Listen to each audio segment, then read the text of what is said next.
शुरुआत करते हैं वहां से जहां से ये सब कुछ शुरू हुआ था, यानी परंपरा से।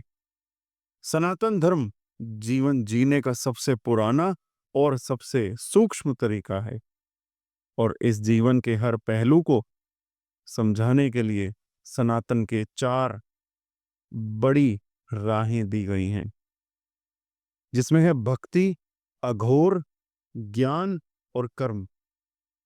लेकिन क्या आपको पता है कि इनमें से एक परंपरा आपके जन्म के समय से ही आपके साथ जुड़ चुकी होती है? वो है आपका नक्षत्र। वही बताता है कि आप कौन सी राह पर चलने के लिए आए हो। हमेशा शास्त्र, वेद, उपनिषद और पुराण ये सिर्फ पूजा पाठ या मंत्रों का संग्रह नहीं है। ये एक एक नक्षत्र के पीछे की चेतना है, उस प्रेरणा और उस मार्गदर्शक परंपरा को डिफाइन करते हैं। हर नक्षत्र एक दर्शन को रिप्रेजेंट करता है, और यह दर्शन ही तय करता है कि आपकी सोच, आपकी भावनाएं, आपकी तपस्या, आपका डर, आपकी श्रद्धा, ये सब किस दिशा में बहने वाले हैं। और ये बात आज तक किसी ने नहीं समझाई कि नक्षत्र सिर्फ और सिर्फ एक जन्म नक्षत्र होने की बात नहीं करते, बल्कि उस नक्षत्र के पीछे एक पूरी की पूरी परंपरा, एक पूरा मार्ग छुपा होता है। आपका नक्षत्र बताता है कि आप कौन से मार्ग से इस जन्म में चलने वाले हैं। भक्ति का मार्ग, जहां श्रद्धा और समर्पण के साथ आप आगे बढ़ते हैं, या अघोर का मार्ग, जहां समय, समाज और अंधकार के परे जाकर मोक्ष छुपा होता है। या फिर कर्म का मार्ग, जहां अपने कर्मों से स्वयं को साफ करने की प्रक्रिया होती है।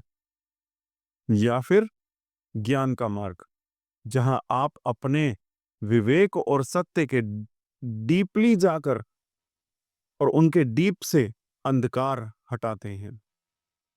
और ये सब कुछ शास्त्रों में साफ साफ बता रखा है। पर समस्या ये है कि लोगों ने नक्षत्र को सिर्फ फल तक ही सीमित कर दिया है। आज मैं इस टॉपिक में वो डीप कनेक्शंस खोलने वाला हूं, जिन्हें किसी ज्योतिषी ने कभी शास्त्रों के संदर्भ में आपके सामने रखा ही नहीं। ये बातें गूगल पर भी नहीं मिलेंगी आपको। ये तो गुरु परंपराओं में, वेदों के वाक्यों में और पुराणों के गहरे अर्थों में छुपी होती हैं। और जब आप ये जान जाते हैं कि आपका नक्षत्र किस परंपरा से चलता है, तो आप अपने जीवन को किसी और के कहने पर नहीं, शास्त्रों के असली मार्गदर्शन से जीना शुरू करते हैं। तो चलिए शुरू करते हैं आज का वीडियो। उससे पहले कि आप अपना चंद्रमा का नक्षत्र देखेंगे, ये उसके आधार पर गणना होगी। आपका जन्म अगर अश्विनी नक्षत्र में हुआ है, तो सबसे पहले आप ये समझिए कि आप एक बहुत ही तेज, डायनामिक और सेवा भाव रखने वाली आत्मा लेकर आए हो। आपका नक्षत्र अश्विनी कुमारों से जुड़ा है, जिनके बारे में वेद कहते हैं कि ये देवताओं के वैद्य हैं, यानी ऐसे जो चिकित्सा, उपचार और सेवा के माध्यम से देवलोक तक में जीवन का संरक्षण करते थे। इसी तरह आप भी जन्म से ही दूसरों की हेल्प करने, उन्हें ठीक करने, उनके दुख दर्द को दूर करने में विश्वास रखते हो।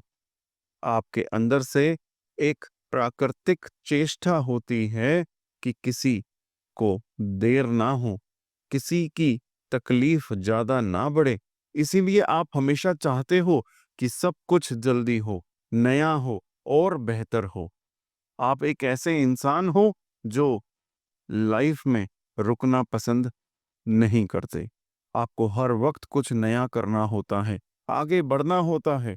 जैसे कि ऋग्वेद में अश्विनी कुमारों की गति और उपचार शक्ति का वर्णन किया गया है, वैसे ही आपकी आत्मा भी रुकती नहीं, थकती नहीं और किसी का दर्द देखकर चुप नहीं बैठती।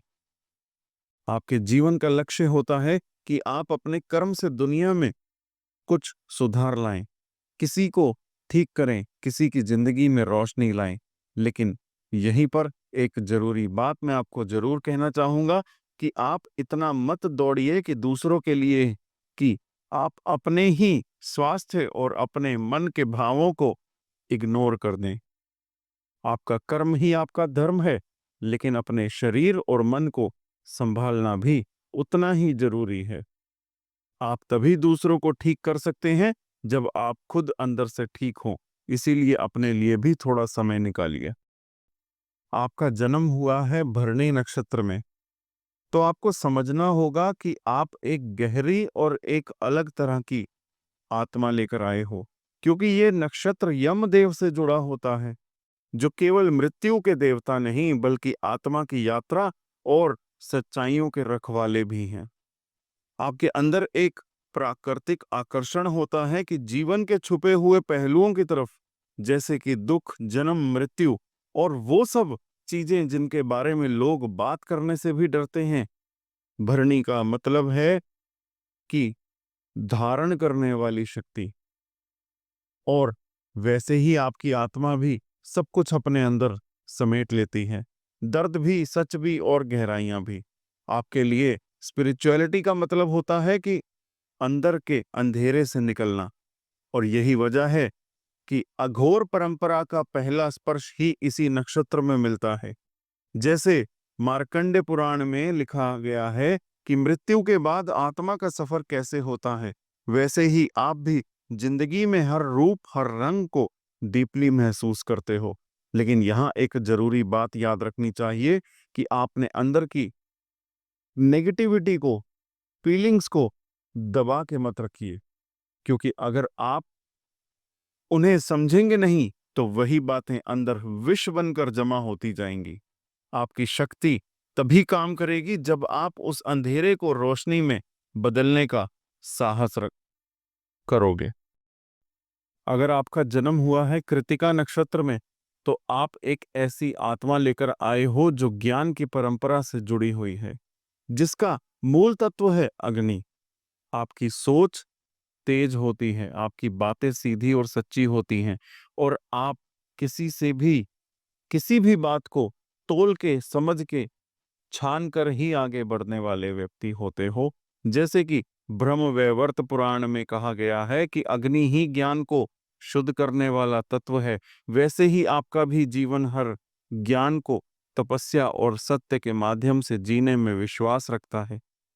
आपकी वाणी पर अग्नि का तीखापन होता है, और आपके मन में एक अंदर की तपस्या वाला भाव होता है। इसीलिए आप जो कहते हो वो सीधा सामने वाले के दिल तक पहुंच जाता है। आपका जीवन एक ज्ञान की जीवन की तरह है, या फिर ये कहूं कि आप एक ऐसी लाइफ जीते हो जैसे कि कोई ज्ञानी का जीवन हो, जिसमें हर बात को जानने, समझने और उस पर चिंतन करने का स्वभाव हो। लेकिन बस एक बात का ध्यान रखना यहाँ पर आपको बहुत जरूरी है, कि जो आपकी बातों का तीखापन है, जो तीखी आग है, कभी किसी के मन को चोट ना पहुंचाए, क्योंकि सच के साथ साथ करुणा भी जरूरी होती है। ज्ञान तभी पूर्ण होता है जब उसमें दया और संवेदना का स्पर्श हो। आपका जन्म हुआ है रोहिणी नक्षत्र में, तो सबसे पहले आप ये समझिए कि आपका नक्षत्र स्वयं भगवान श्री कृष्ण का जन्म नक्षत्र है। तो सोचिए आपके अंदर प्रेम, सौंदर्य और भक्ति की ऊर्जा कितनी प्राकृतिक रूप से भरी हुई है। श्रीमद् भागवत भी कहता है कि रोहिणी वो ऊर्जा है जिसमें भगवान के लिए श्रद्धा, समर्पण और स्नेह बैठे हैं। आपकी आत्मा भावुक और रचनात्मक प्रकृति की होती है, जिसे कला के माध्यम से ईश्वर तक पहुंचने का रास्ता पसंद है। आपके जीवन का मूल मंत्र होता है, इश्क भी हो, इबादत भी हो। आप हर रिश्तों में, हर क्रिया में एक भगवती भाव लेकर जीते हो। आपको श्री राधा भाव और आत्मा से जुड़ी भावनाएं बहुत गहरे स्पर्श करती हैं। आपका प्रेम सिर्फ मनुष्य से नहीं बल्कि ईश्वर से भी होता है, और उसी प्रेम में आपको अपना भक्ति मार्ग दिखता है।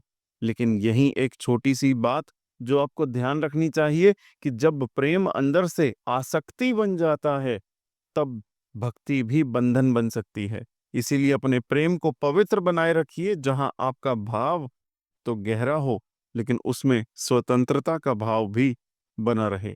तभी आपकी भक्ति सच में ईश्वर तक पहुंचती है।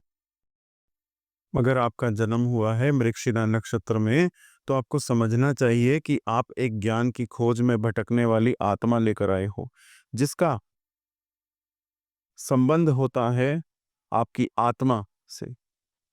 वो आत्मा जो हमेशा किसी गहरी सत्य को ढूंढने में लगी रहती है।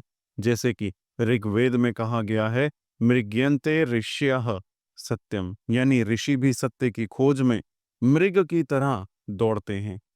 वैसे ही आपकी रूह भी हमेशा किसी नए ज्ञान, किसी नए उत्तर, किसी नए रहस्य के पीछे भागती रहती है। आपका स्वभाव होता है तर्क करना, चिंतन करना और हर चीज को जांचना परखना। आप किसी भी बात को सिर्फ मानने के लिए नहीं, बल्कि समझने के लिए पढ़ते हो, सुनते हो और विचार करते हो। आपके अंदर एक प्राकृतिक जिज्ञासा होती है, और ये जिज्ञासा कभी रुकती नहीं, क्योंकि आपकी आत्मा को अनंत का ज्ञान चाहिए होता है। लेकिन यहीं पे एक छोटी सी बात मैं आपको समझाना चाहूंगा कि अधूरा ज्ञान लेके कभी खुद को संपूर्ण मत समझिए, क्योंकि असली ज्ञान वही होता है जो विनम्रता के साथ आता है। जब तक आप सीखने के लिए खुले रहेंगे, तब तक आपकी ये मृग जैसी भागती आत्मा सच में सत्य तक पहुंच पाएगी। बात करते हैं अब आद्रा नक्षत्र की। आपका जन्म हुआ है आद्रा नक्षत्र में, तो ये समझिए कि आप रुद्र के उस रूप से जुड़े हुए हैं जो प्रलयकारी है, जिसमें हम शिव का अघोर स्वरूप कहते हैं। आपके जीवन में इमोशन बहुत इंटेंस होते हैं, आपकी सोच गहरी होती है, और आप जिंदगी के दर्द को सिर्फ महसूस नहीं करते, बल्कि उसे एक्सेप्ट करके उसमें से कुछ नया रचनात्मक भी जानते हैं। आपके अंदर कुछ टूटा है, लेकिन वही टूटना आपको नए रूप में गढ़ देता है। आपका जीवन एक तरीके से मार्कंडे पुराण के उस सिद्धांत को दिखाता है, जहां विनाश के बाद नव सृष्टि होती है। और इसीलिए आपका नक्षत्र असल में अघोर साधना का मूल बीज है। मतलब आपके जीवन में डार्कनेस भी एक साधना बन सकती है, अगर आप उस समझ पाएंगे अगर तो। लेकिन एक छोटी सी बात जरूर याद रखनी है, आपका क्रोध और पीड़ा अगर अंदर ही अंदर जलती रही, बिना आप उसका समाधान किए, तो वो आपको ही अंदर से खा जाएगी। इसीलिए अपने अंदर के तूफानों को दबाकर मत रखिए, उनका सामना करके ही अपने आप को असली रूप में लेकर आइए। आपका जन्म हुआ है पुनर्वसु नक्षत्र में। इसका संबंध है भक्ति और दिव्यता से जुड़ा हुआ। और ये बात आप समझिए कि आपका पुनर्वसु से संबंध है, तो आपके अंदर एक पवित्र भावना, एक शुद्ध आत्मा का डीप कनेक्शन है। ये वही नक्षत्र है जिसमें भगवान श्री राम का जन्म हुआ था। इसीलिए इसमें जन्म लेना या इसका प्रभाव होना मतलब आपके जीवन में विष्णु तत्व का आशीर्वाद होना। आपके अंदर एक ऐसी शक्ति होती है जो बार बार गिरकर भी खुद को फिर से खड़ा कर लेती है।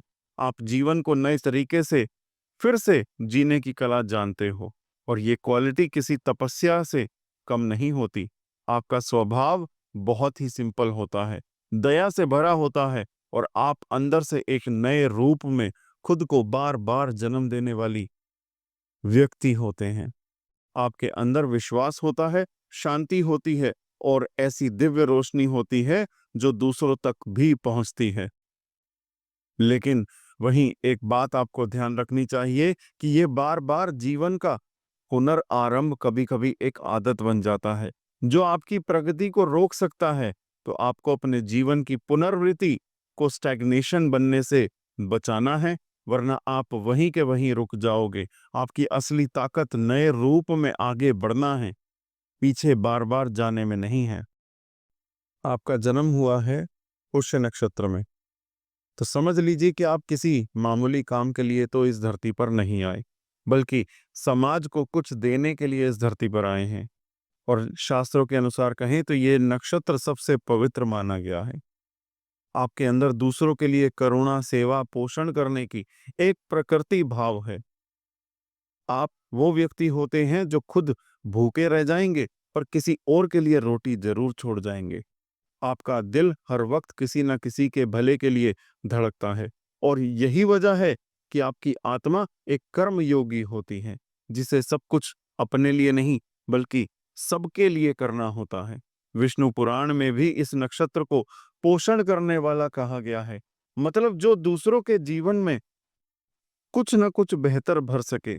लेकिन यहाँ एक छोटी छोटी सी चेतावनी भी जरूरी है कि कभी-कभी आप दूसरों के लिए इतना ज्यादा दे देते हैं कि आपने अपने आप को ही खोकर जीने लगते हैं आप, जो कि धीरे धीरे आपके लिए हानिकारक बन जाता है।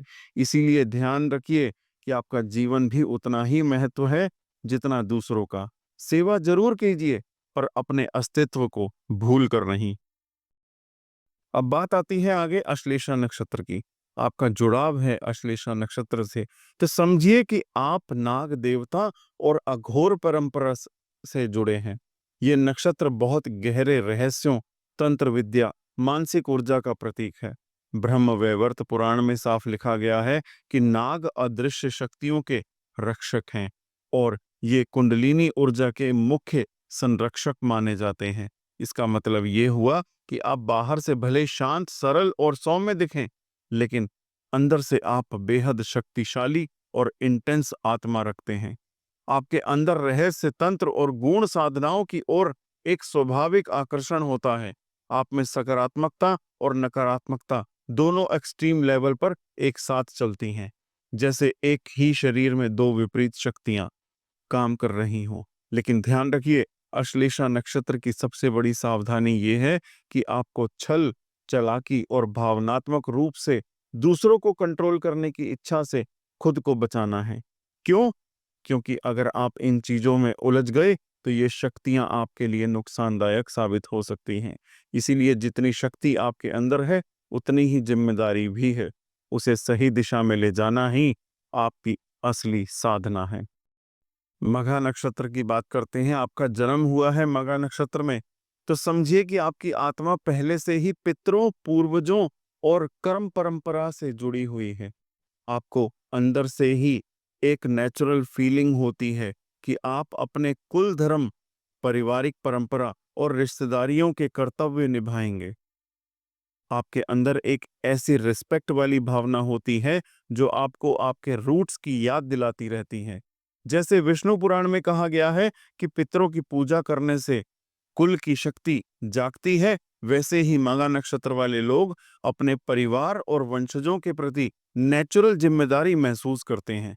आपका स्वभाव थोड़ा राजसी होता है, मतलब आप नेचुरली प्रेस्टिजियस, सत्ता के करीब और इज्जतदार पदों के लिए अट्रैक्ट होते हैं। आपको लगता है कि अगर इज्जत, पद और परिवार का मान सम्मान मिले तो आत्मा को सुकून मिलता है।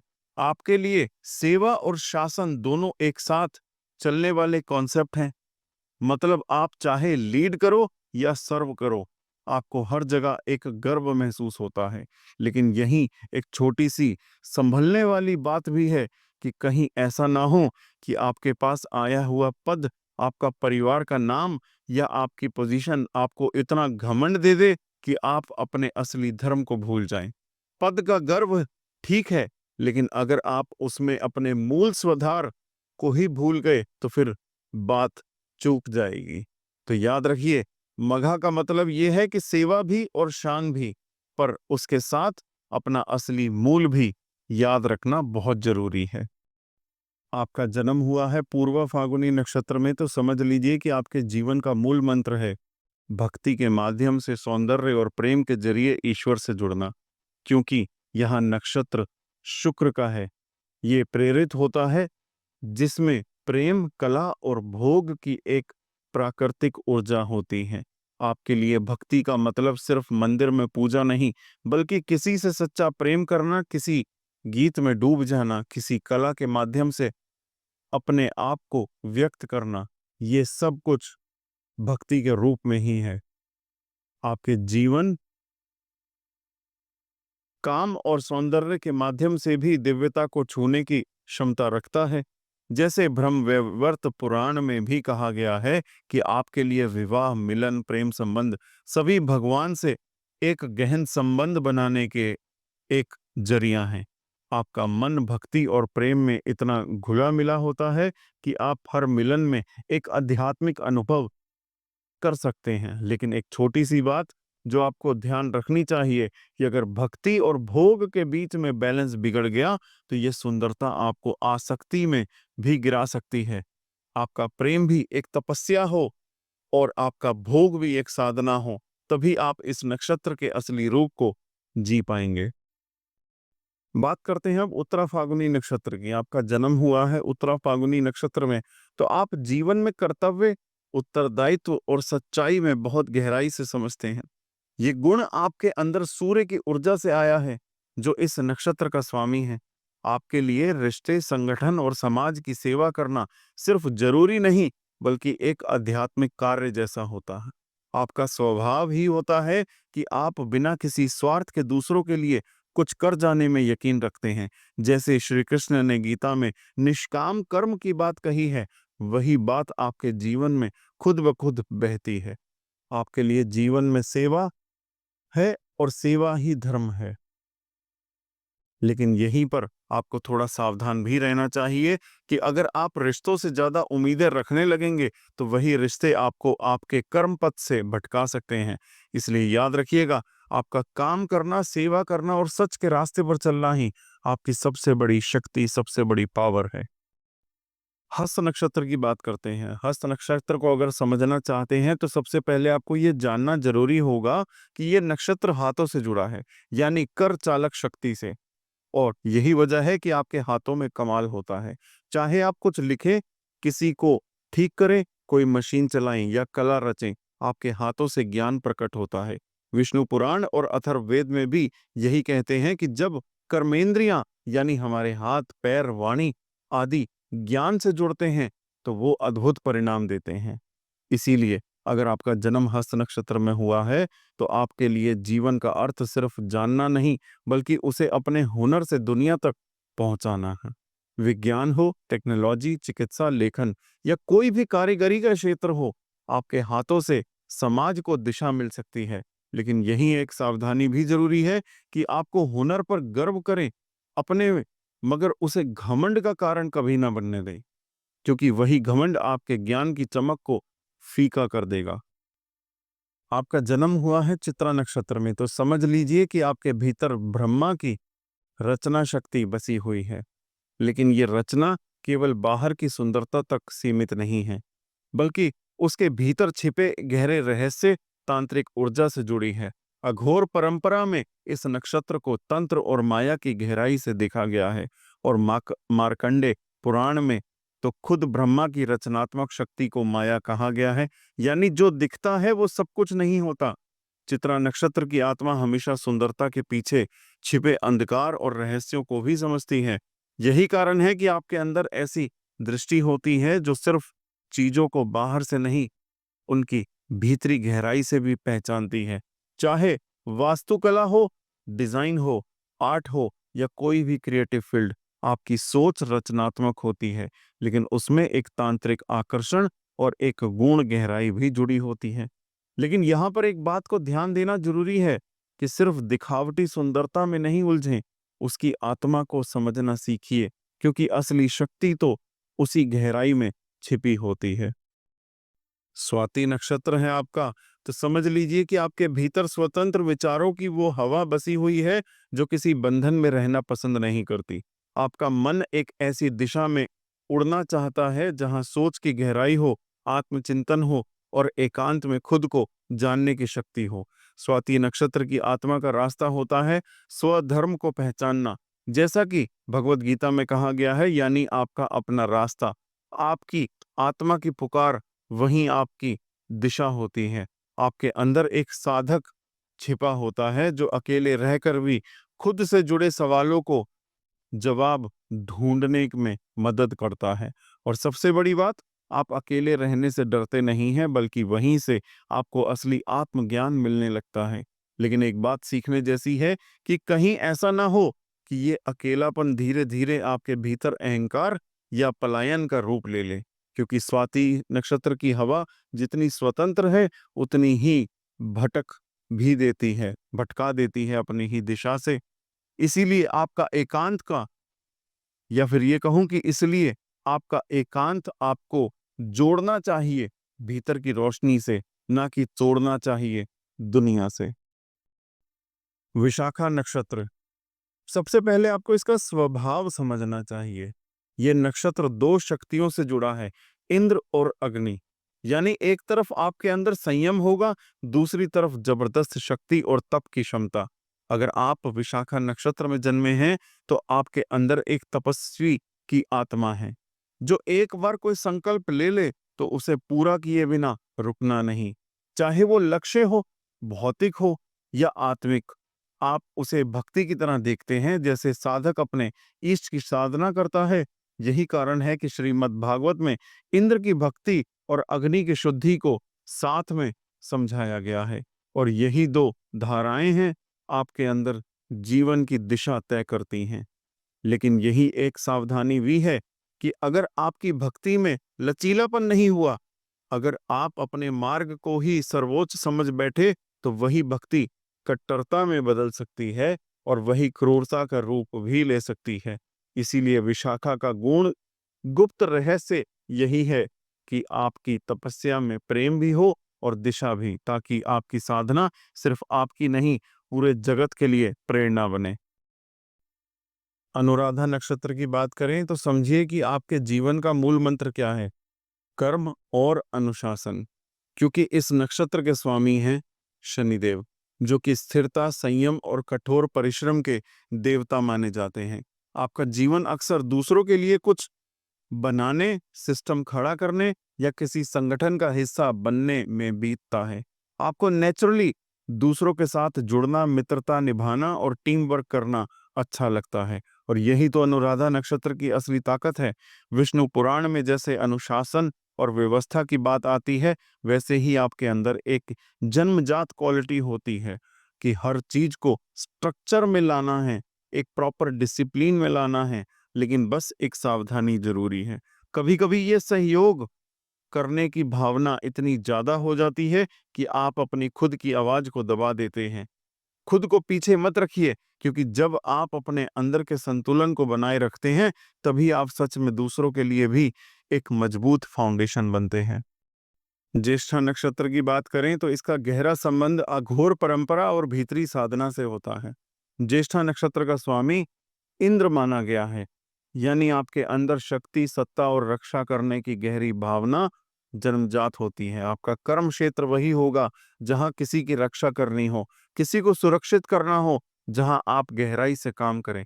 इस नक्षत्र की आत्माएं बाहर से शांत दिख सकती हैं, लेकिन अंदर से आपके पास छुपी हुई ऐसी शक्ति होती है जो जरूरत पड़ने पर चमत्कार भी कर सकती है। तंत्र शास्त्र में इस नक्षत्र को सुरक्षा का स्तंभ माना गया है, यानी आपका जीवन दूसरों के लिए सुरक्षा कवच बनने के लिए बना है। पर याद रखिए, आपकी ये शक्ति तभी जागती है जब आप भीतर साधना करने की प्रयास करते हैं, जब आप अपने भीतर उतरते हैं। और हाँ, एक बात हमेशा ध्यान दीजिए कि कभी भी अपनी शक्ति का प्रदर्शन करके उसमें अहंकार मत लाइए, क्योंकि यही अहंकार आपकी राह का सबसे बड़ा अवरोध बन सकता है। आपके लिए असली विजय वही है जहां आप शक्ति को साधने या फिर साधते हैं, ना कि दिखाते हैं। मूल नक्षत्र की बात करते हैं। बहुत गहरी आत्मिक यात्रा पर होते हैं आप। ये वो नक्षत्र है जो आत्मा को जड़ से हिलाता है, ताकि आप एक नए रूप में जन्म ले सकें। अघोर परंपरा में इसे मृत्यु और पुनर्जन्म का प्रवेश द्वार माना गया है, जहां आत्मा पूरी तरह टूटती है, लेकिन इसी टूटन में आपकी असली शक्ति छुपी होती है। गरुड़ पुराण में भी इसी मूल यात्रा का वर्णन है, जहां आत्मा जीवन के गहरे रहस्यों से होकर गुजरती है। मूल नक्षत्र की सबसे खास बात यह है कि आपकी आत्मा कभी हार नहीं मानती। आप आत्महत्या नहीं करते, बल्कि खुद को फिर से जन्म देते हैं।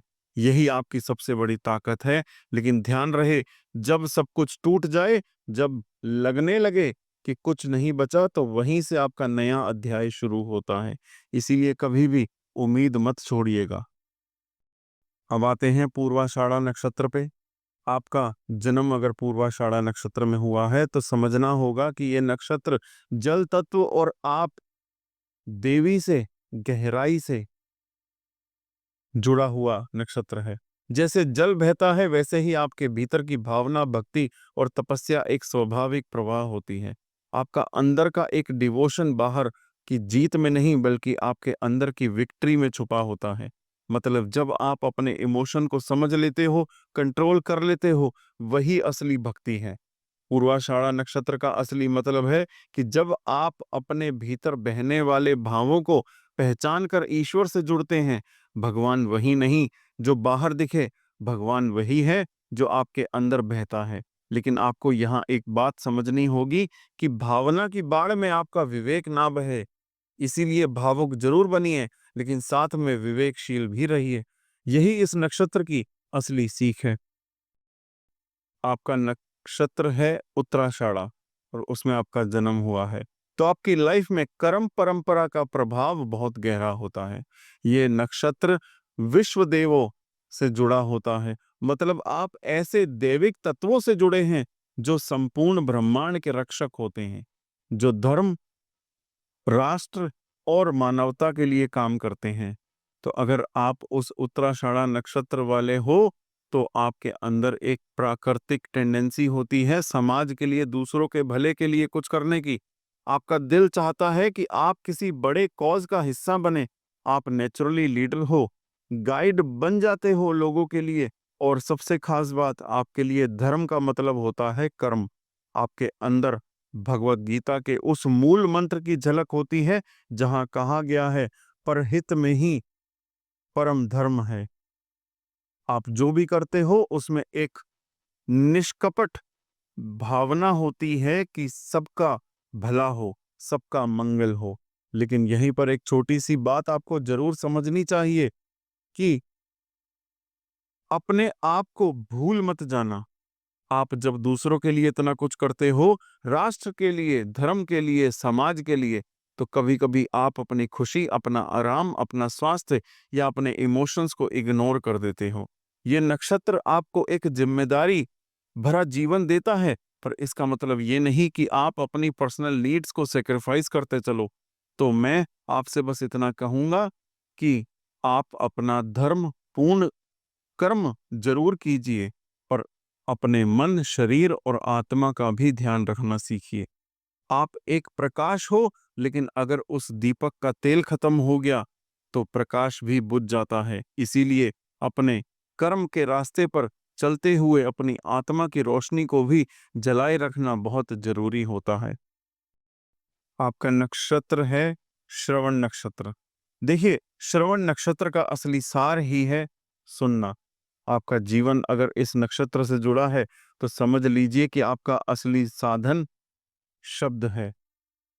आपका जीवन श्रोता का जीवन है। आप वही आत्मा हो जो हर बात को गहराई से सुनती है, ग्रहण करती है और फिर उस पर विवेक से चलती है।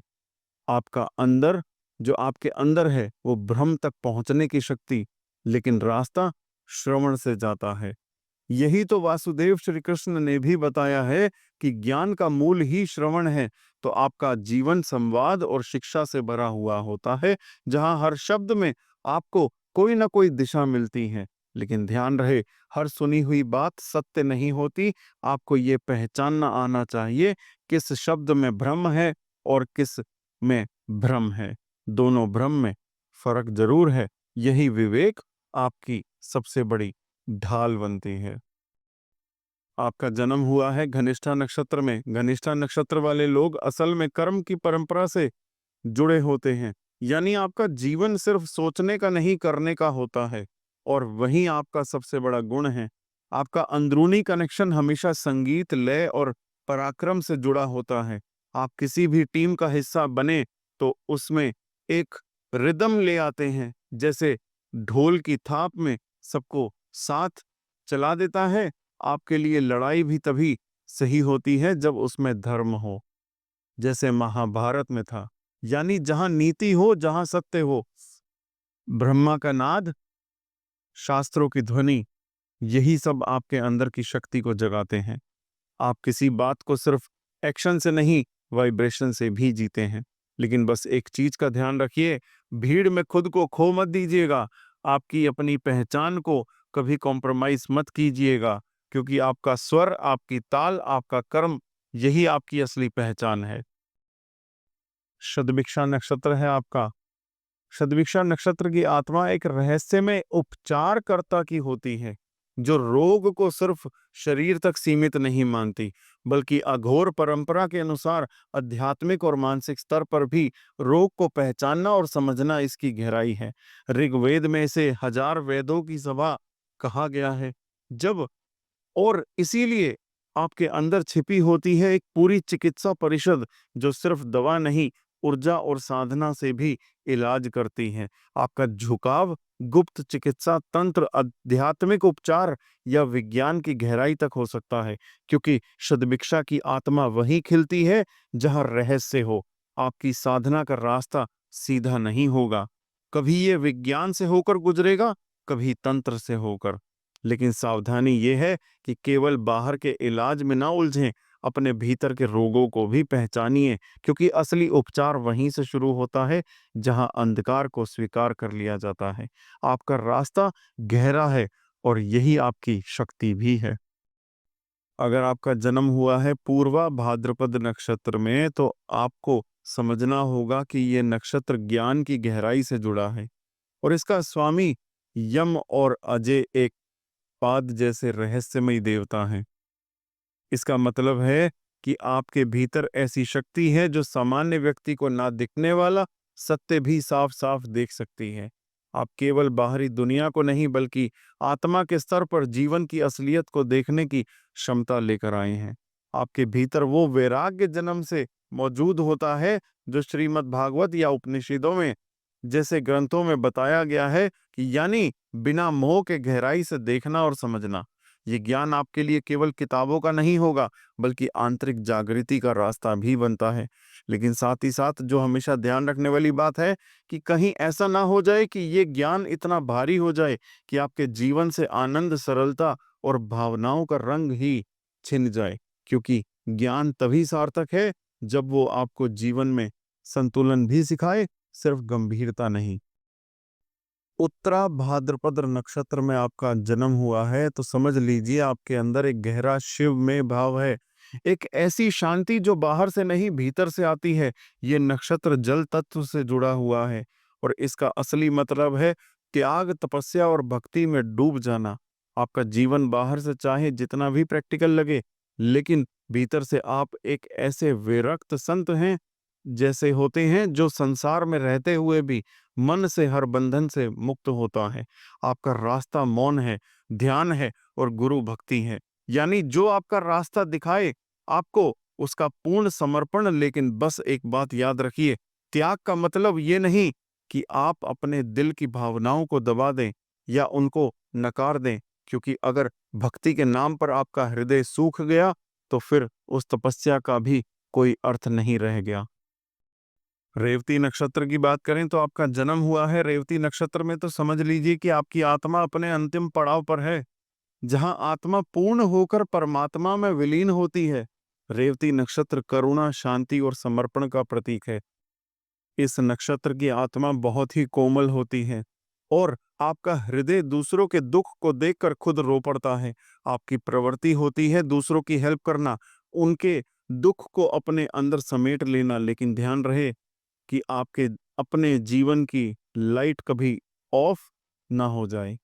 वेदों में इस नक्षत्र को ध्रुव शांतिम कहा गया है, यानी एक ऐसी अटूट शांति जो कभी टूटती नहीं, विचलित नहीं होती। आपका मार्ग विष्णु भक्ति का होता है, जहां आप पूर्ण समर्पण के साथ ईश्वर के चरणों में शरणागत हो जाते हैं।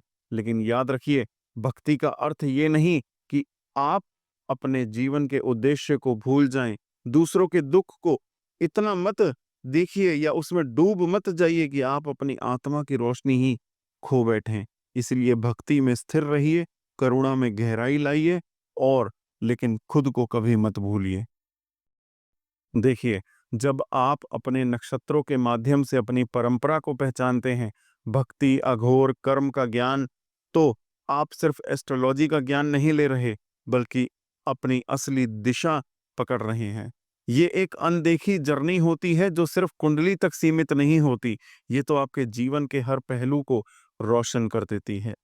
आप सभी से बस यही कहना चाहूँगा कि अगर आपको लगता है कि ये ज्ञान आपको कुछ नया समझाने में मदद कर रहा है, तो इसके लिए लाइक करिए, अपनों के साथ शेयर करिए और इस परिवार से जुड़ें, सब्सक्राइब करें ताकि हम सब मिलकर इस शास्त्रीय ज्ञान को आगे बढ़ाएँगे, इस धरोहर को जिंदा रखेंगे। धन्यवाद।